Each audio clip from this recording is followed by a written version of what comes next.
하나님 말씀 봉독한 시간 갖도록 하겠습니다. 함께 일어나 보실까요? 창세기입니다. 1장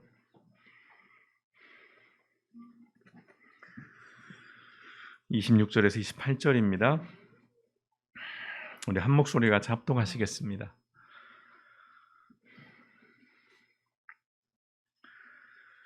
창세기 1장 26절에서 28절 우리 한 목소리 합독합니다. 시작.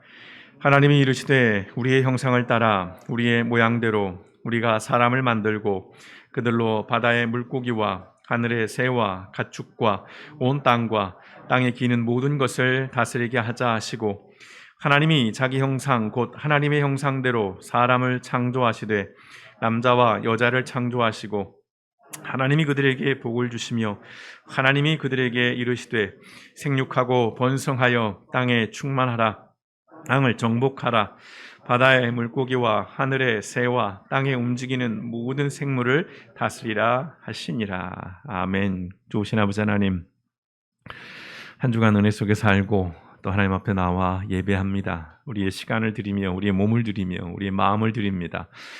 아울러서 귀한 예물을 또한 구별하여 드립니다. 어렵고 힘든 시절 속에서도 아버지, 우리의 공동체를 기억하고 또 하나님의 고심을 인정하며 믿음의 고백으로 드려진 예물 가운데 하나님께서 특별한 은혜를 더하시고 쓰이는 곳 속에 하나님의 영광이, 하나님의 이름이 드러나게 하시고, 아버지는 물질로 말미암아 시험 들지 않게 하시고 물질로 말미암아 삶의 고단함으로 고통받지 않을 수 있도록 모든 믿음의 백성들의 삶 가운데 하늘의 풍성함을 더하여 주시기를 원합니다. 그래야 아버지는 그 안에 자족하는 마음들도 주시고 늘 감사가 있는 삶이 되게 하시고, 매일 일용한 양식 가운데 우리가 하나님의 그 손길들을 기억하며 우리의 삶이 하나님께 있음을 늘 인정하며 살아가는 복된 인생들이 되어질 수 있도록 하늘의 은혜를 넘치도록 부어 주시옵소서. 오늘도 말씀 앞에 섭니다. 말씀을 통해 우리의 삶과 신앙과 우리의 교회를 돌아보며 하나님 보시기에 참으로 좋은 사람으로, 교회로 세워져 가는 시간이 될 수 있도록 하나님 역사하여 주시옵소서. 모든 말씀 일관하신 예수님의 이름으로 감사하며 기도드렸습니다. 아멘. 예, 한 가지 광고를 좀 빠뜨렸습니다. 창립 기념 주일인데 거창한 이벤트는 없고요. 그냥 조촐한 선물을 준비를 했습니다. 자, 요거는 그 하늘나무 교회가 이제 거기도 3주년인데요. 예, 하늘나무 교회에서 길복교회 선물로 이게 청입니다. 예, 요게 붙어 있는 건 자몽이랍니다. 예, 취향대로. 그래서 요거는 가정에 하나씩. 예, 개수가 많지가 않습니다. 그래서 이따 예배가 마쳐지시면 요걸 하나씩 취향껏 가져가 주시면 좋겠고요. 그리고 교회에서는 이렇게 떡을 준비했습니다. 예, 개인당입니다. 넉넉하니까요. 좀 더 가져가시면 좋겠고, 영상으로 예배 드리시는 분들은 국물도 없습니다. 예, 여기 오신 분들에게만 주는 특전입니다. 기억해 주시면 고맙겠습니다.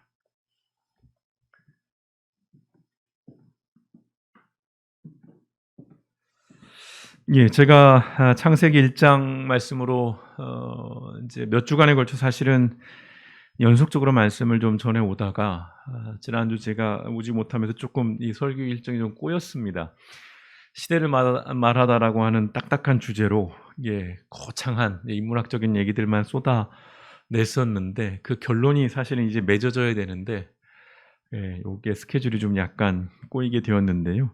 또 이 창립 기념 주일과 맞물리면서 그렇게 같이 한번 어떤 우리가 소위 능력주의, 개인주의 이런 얘기 기억하시죠? 정확하게 그런 이야기들을 설교 시간에 했는데, 그것이 어떤 결과, 또 왜 그런 얘기들을 했고 또 그 결론은 어떤 것인지를 오늘 말씀을 통해서 좀 맺어 보려고 합니다.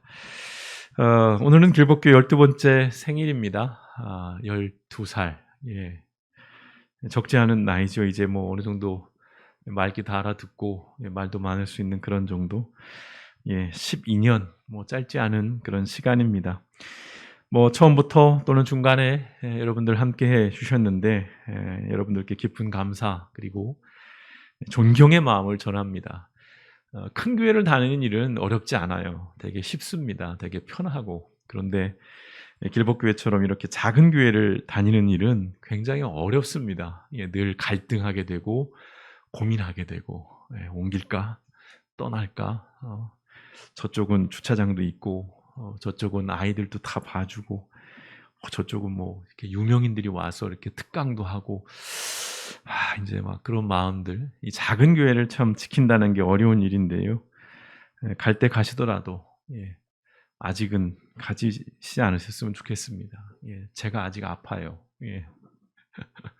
지금 가면 배신입니다. 이런 때는 안 가는 겁니다. 제가 좀 건강이 회복되면 그때는 뭐 제가 또 기쁜 마음으로 어쨌든 이렇게 12주년을 맞이할 수 있다는 것 그 자체로도 감사한 마음들이 있습니다. 주변에 선후배들의 교회들을 보면 요즘 문 닫는 교회들이 정말 많습니다. 또 문은 닫지 않더라도 뭐 소위 개점 휴업 상태인 그런 교회들도 너무 많이 보게 되는데 그래도 감사하게 우리는 어쨌든 아직 문을 닫지는 않아서 감사한 마음들이 있습니다.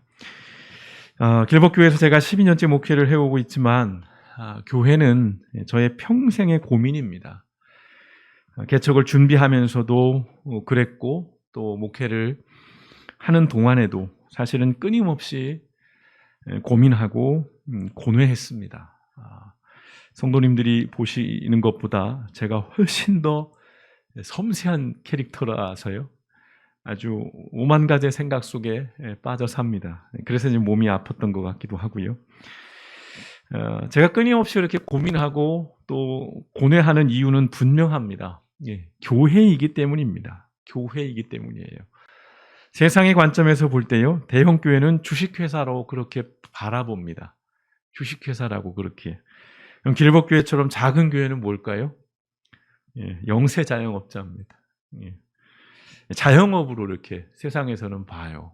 이제 교회를 어떤 종교 또는 어떤 뭐 거룩한 어떤 이런 게 아니라 뭐 주식회사, 주 예수 뭐 이런 식인 거죠.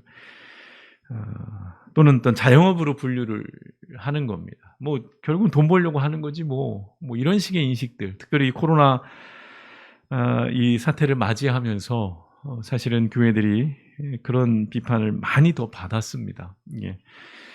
뭐 그럴 수밖에 없는 게 우리가 현실적인 부분들을 놓고 생각해 보면 현실에서 교회도 어떤 사업체나 또는 어떤 영업의 그런 시스템에서 자유롭지 못하기 때문입니다. 자본과 경영의 논리가 그대로 적용이 됩니다. 그래서 몇 주 전에도 그런 말씀을 드렸죠. 어떤 이웃에 있는 큰 교회 방송실 직원 17명을 해고해버리는 것입니다. 재정이 좀 어렵다는 이유로 외주화를 하겠다 해서 그 외주 업체로 가라, 뭐 고용 승계를 하겠다, 뭐 이런 식인데 그분들 입장에서는 해고나 마찬가지인 것이죠. 그쪽으로 간들 거기서 계속 연장이 될 보장이 없는 거고요. 거기서 해고하면 뭐 이제는 더 이상 어떻게 해볼 수도 없는. 교회도 그런 것입니다. 그렇게 철저하게 어떤 자본 경영의 논리가 적용이 되다 보니까 그런 비판도 받고 또 그런 비난을 피할 길이 없는 것인데 제가 꿈꾸는 교회와 그래서 현실의 교회는 사실 그 간격이 너무도 큽니다. 뭐 여러분 아시는 것처럼 저는 굉장히 이상주의자입니다. 몽상가이기도 하고요. 뭐 굳이 변명을 해보자면 교회는 그래야 한다고 생각을 하거든요. 제가 무슨 뭐 편의점을 하거나 무슨 식당을 하거나 제가 무슨 잡화점을 한다 그런다면 뭐 그럴 이유가 없는 것이 철저하게 현실에 맞춰서 계산하고 자본에 따라서 논리 따라서 영업에 철저하게 뭐 그렇게 하겠지만 교회이기 때문에 그럴 수는 없는 것이죠. 교회이기 때문에 세상은 소위 성공을 추구해요. 근데 교회도 마찬가지입니다. 교회도 성공을 추구합니다. 근데 다만 교회에서는 이 성공이라는 단어 대신에 조금 거룩한 단어로 바꿉니다. 부흥이라고 표현하죠. 부흥이라는 단어로 약간 착시를 줘요. 뭔가 더 홀리한 느낌, 뭔가 더 경건한 느낌을 갖게 하는데 뭐 성공이나 부흥이나 사실은 거기서 거기인 것이죠. 자, 모든 교회들이 사실은 부흥을 열망하고 갈망합니다. 왜냐하면 그것이 하나님의 임재의 증거라고 생각을 하는 것이고 또 하나님의 복 주심의 결과라고 여기는 것입니다. 교회가 커지고 인원이 늘고 그래서 큰 성전을 건축을 하고 이런 일련의 과정들을 보면 하나님이 우리와 함께 하시는 거야. 이건 하나님이 우리에게 주신 복이야. 하나님이 우리와 함께 하는 거야. 이제 이렇게 인식을 한다는 것입니다. 아울러서 이 부흥이라는 것은 곧 목회자의 능력으로 연결이 됩니다. 물론 여기서도 이제 단어는 좀 다르게 사용이 돼요. 목회자의 능력이라는 단어가 조금은 너무 직설적이고 세속적이기 때문에 이렇게 표현하죠. 목회자의 영성. 그런 의미에서는 저는 영성이 없는 목사입니다. 성공을 추구하고 또 갈망하는 세상처럼 교회도 부흥을 목말라 해요. 왜냐하면 그것이 하나님과 사람에게 인정받는 길이기 때문에 그렇습니다. 목사들이, 목회자들이 모임을 하게 되면 늘 하는 얘기는 똑같아요. 몇 명 출석하냐? 재정은 얼마나 되냐? 교회는 몇 평이냐? 건축은 했느냐? 다 이 얘기뿐이에요. 그거에 따라 서열이 매겨집니다. 어깨가 펴지는 목사가 있고 오그라드는 목사가 있고 저는 안 나갑니다. 그래서 성도 여러분, 교회는 부흥을 갈망하고 부흥을 추구하는 현실을 보여주고 있지만 그러나 냉정하게 보자면 교회는 부흥을 갈망하고 부흥을 추구하는 곳이 아니라는 말씀을 좀 드리고 싶습니다. 제가 이 말씀을 드리는 것은 그저 작은 교회 목사의 어떤 옹색한 또는 어떤 뻔한 합리화의 말이 아니고요. 간절한 마음으로 드리는 것입니다. 제가 12년 목회를 해오면서 길지는 않을 수 있겠습니다만 교회에 대한 저의 확신은 이것입니다. 이제 몇 가지 교회에 대한 확신들을 좀 나누기를 원합니다. 먼저는요, 교회는 세상의 소망이 되어야 한다는 것입니다. 누가 뭐라고 해도요. 모든 소망을 잃어버리고 거대한 벽 앞에서 좌절한 사람이 찾아올 수 있어야 한다는 것입니다. 교회는 억울한 일을 당하고 그 어디에도 하소연할 수 없는 사람이 마지막 희망을 걸고 문을 두드릴 수 있는 곳이 교회여야 한다는 것입니다. 삶의 여정에 상처받고 실패하고 무너진 사람들의 피난처가 되어야 한다는 것입니다. 그런데 오늘날 과연 우리의 교회들이 그러한가를 우린 좀 돌아봐야 될 것 같아요. 오히려 교회가 그런 실패한 사람들, 오갈 데 없는 사람들을 더 냉대하고 더 무시하고 있지 않은가. 우리가 좀 두렵고 떨림으로 우리를 좀 돌아봐야 할 것 같습니다. 또한 교회에 대한 저의 확신은 이것입니다. 교회는 세상이 나아갈 길을 보여줘야 한다는 것입니다. 저마다 각자의 삶의 방식으로 자신들만의 길을 걸어가는 세상입니다. 다 개성 있게 자기 주관대로 내 인생 내 거 냅둬요. 내가 내 거 내 인생인데 어떻게 살든 그런 세상이에요. 그러나 교회는 그럴 수 없습니다. 교회는 굳건하게 서 있는 등대처럼 어떠한 상황에서도 빛을 비춰줄 수 있어야 한다는 것이지요. 등대가 수시로 자리를 옮기고 위치를 달리한다면 이 바다의 배들은 좌초할 것입니다. 길을 찾는 사람들이 또는 길을 잃은 사람들이 그 하늘의 북극성을 좌표 삼아서 방향을 정하고 위치를 확인하는 것처럼 교회는 세상에서 언제나 한결같은 모습으로 사람이 가야 할 길을 보여주고 비춰주고 제시할 수 있어야 한다는 것입니다. 그러나 좀 안타깝습니다. 우리 교회들의 현실은 길을 보여주질 못해요. 오늘날 우리의 교회들이요. 왜요? 세상을 쫓아가기 바쁘기 때문에 굳이 교회를 통해서 길을 찾을 이유가 없는 거예요. 오히려 세상이 더 앞서가 있고 세상이 더 트렌디합니다. 참 안타까운 현실들인데요. 또 교회에 대한 또 다른 저의 확신은 이것입니다. 세상이 다 그렇게 살아갈지라도 교회는 다르게 살아야 한다는 것입니다. 적어도 실제로 다르게 살아내는 것, 실현하지는 못할지라도 다르게 살고자 애쓰고 수고하는 모습을 보여줄 수 있어야 교회라는 것입니다. 그래야 교회는 하나님이 보시기에 좋아야 한다는 것입니다. 세상 속에서 아무리 화려하고 웅장할지라도요, 그것이 곧 하나님 보시기에 좋은 교회인 것은 아닙니다. 성경에 보면 오히려 하나님은 역겨워한다고 하시는 거예요. 내 앞에서 노래 소리를 그치라는 거예요. 재물을 가져오지 말라는 거예요.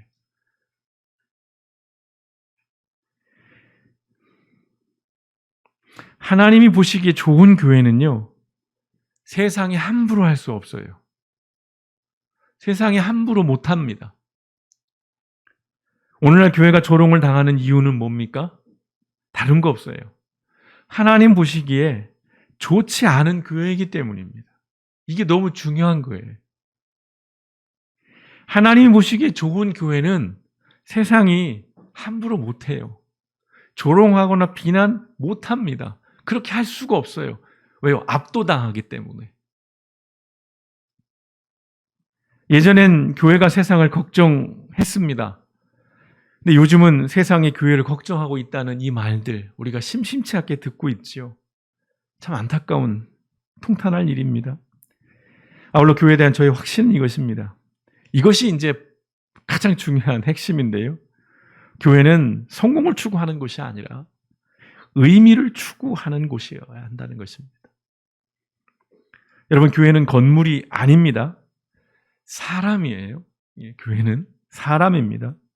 자, 좋은 교회라는 것은 건물이 좋고 프로그램이 좋은 교회가 아니에요.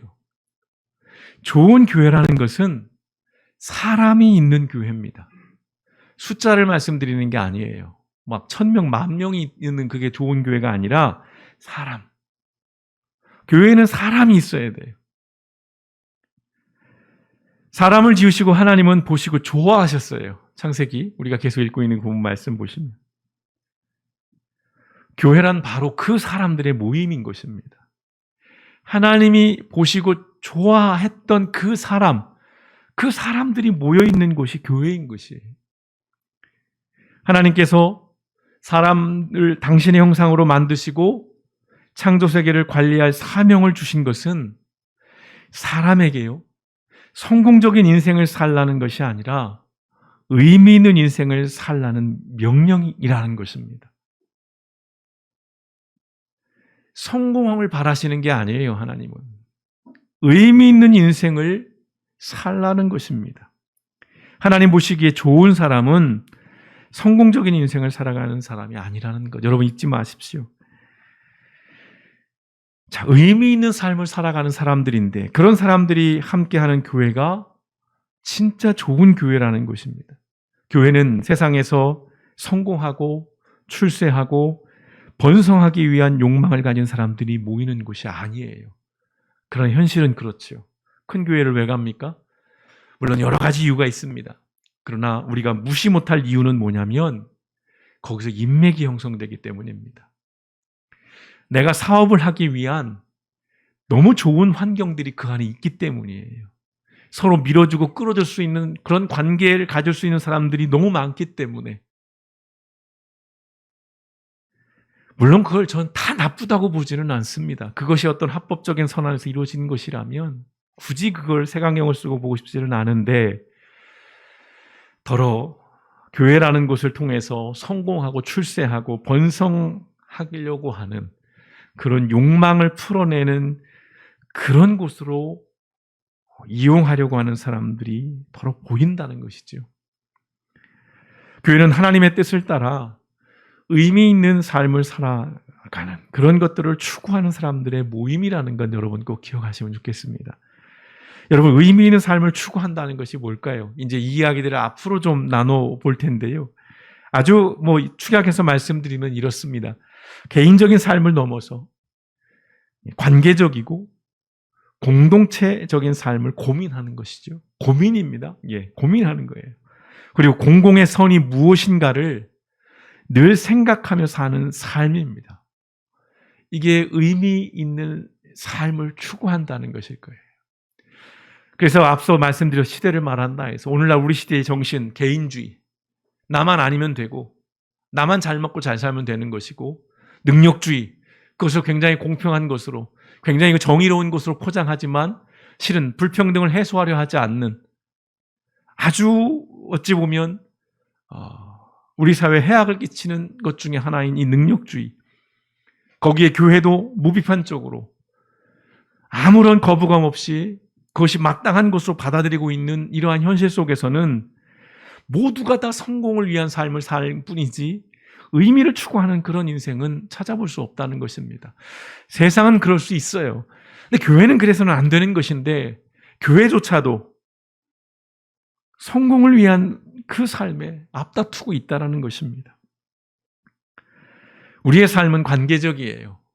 제가 계속해서 이 창세기 1장 26절과 28절 이 말씀들을 읽는 것은 우리가 하나님의 형상으로 지음받았다는 것, 또 우리가 하나님으로부터 다스리라고 하는 그 사명을 받았다는 것, 본질상 우린 개인적일 수가 없습니다. 우리는 관계성 안에 있을 때 사람이 되는 거예요. 공동체적인 어떤 삶일 때 우리가 사람일 수 있는 것이고요. 공공의 선입니다. 공공의 선. 나만을 위한 선이 아니라 나를 생각하면 예컨대 집값이 오르는 게 좋지요. 그러나 전체를 생각하면 그것은 위험한 일이기 때문에 집값은 오르면 안 되는 거예요. 근데 나만 생각하면 집값이 오르든 말든 무슨 상관이겠어요. 그래서는 안 된다는 것이죠. 교회는, 그리스도인들은 적어도.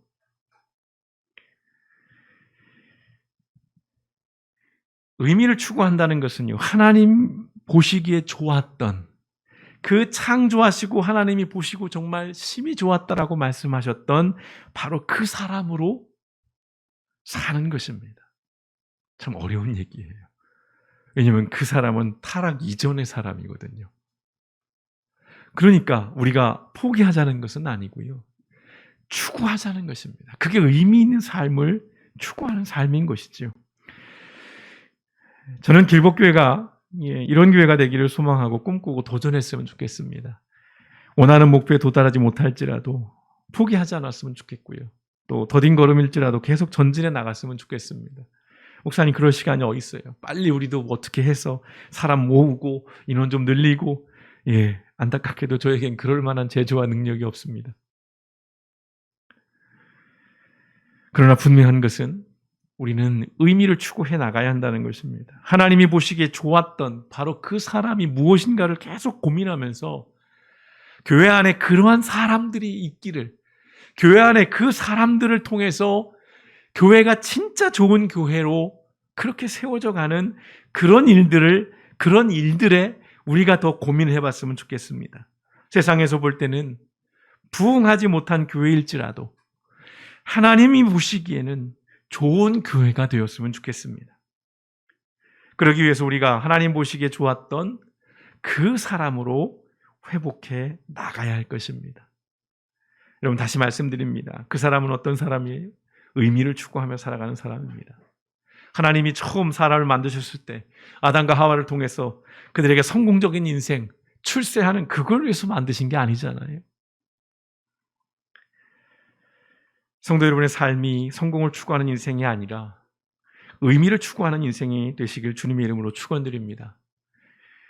오늘은 영상을 하나 보려고 합니다. 좀 편집이 된 그런 영상인데요. 나중에 여러분들이 다시 풀 버전도 찾아보시고 또 오늘 소개하고 있는 그 분의 스토리를 여러분들이 한번 찾아보시면 좋겠습니다. 제가 더 자세한 설명은 드리지 않겠습니다. 그분이 어떤 분인지 자료들이 굉장히 많이 있는데요. 이 짧은 영상을 통해서 성공하는 인생이 아닌 의미를 추구하는 인생이 무엇일까를 잠시 좀 고민해 볼 수 있는 그런 시간이 될 수 있으면 좋겠습니다. 영상 시작할 때 좀 소리가 크게 납니다. 놀라지 마시고요. 영상 함께 보도록 하겠습니다. But what does it matter? What does it matter? It doesn't. And I think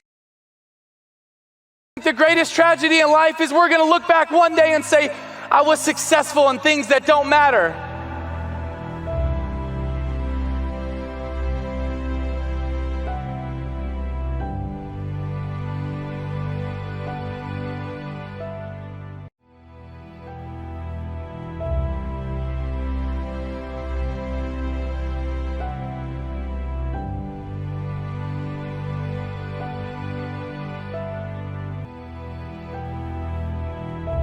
When I was at the University of Florida, for every home game, we would get in the bus at our hotel and we would drive right by the stadium and we would stop at what's called the Gator Walk.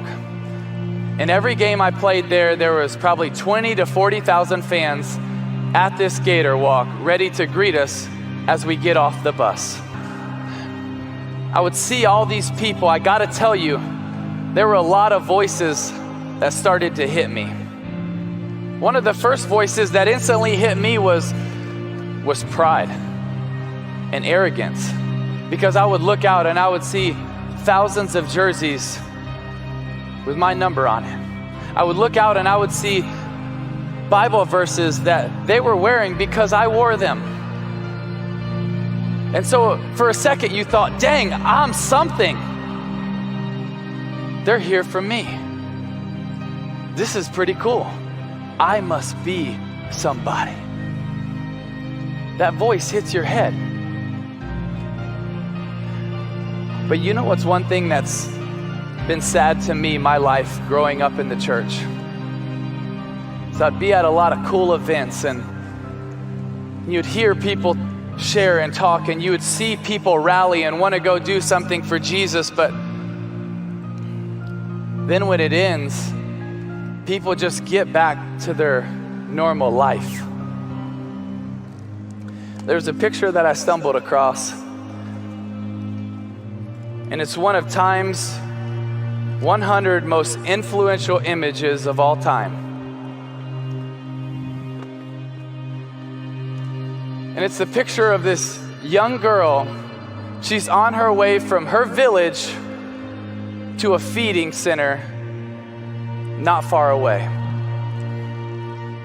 And she's so malnourished and she's moving so slow that this vulture is waiting to attack. So the young man that took this picture, I think there was probably something in his heart that he wanted to do good. He wasn't sure. So he captured this picture and he just waited, and then the vulture got closer. So he kind of shooed the vulture off, and then he walked away, and the vulture would come right back.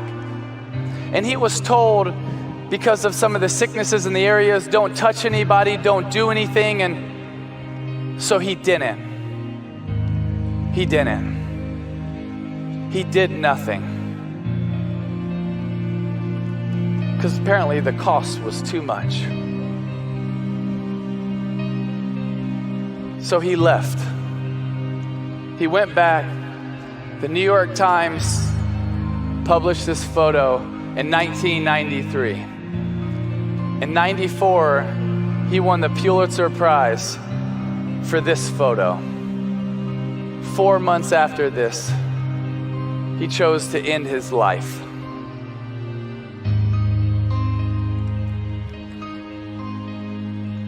You see, every single one of us, we have a chance to be successful in life. And you know what? I hope you are. I really do. I hope you're successful. There's nothing wrong with being successful. But success is just about you. But significance is about other people. You see, that man that took that picture, he had success. That's one of the greatest honors a photographer could ever have. But obviously it wasn't enough.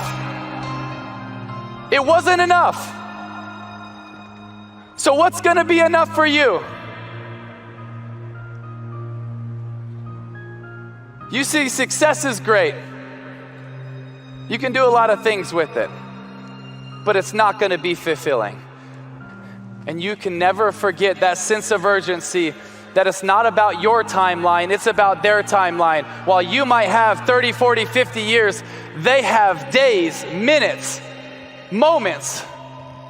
She had moments, but it wasn't worth it to go pick her up. It wasn't worth it to give her a hug. It wasn't worth it to tell her about the gospel. Yeah, I won a Pulitzer Prize, but what does it matter? What does it matter? It doesn't. And I think the greatest tragedy in life is we're going to look back one day and say, I was successful in things that don't matter. I want you to be successful, but more than anything, I want you to be significant. And when you live for Jesus and you love people, I believe you're going to have a life of significance.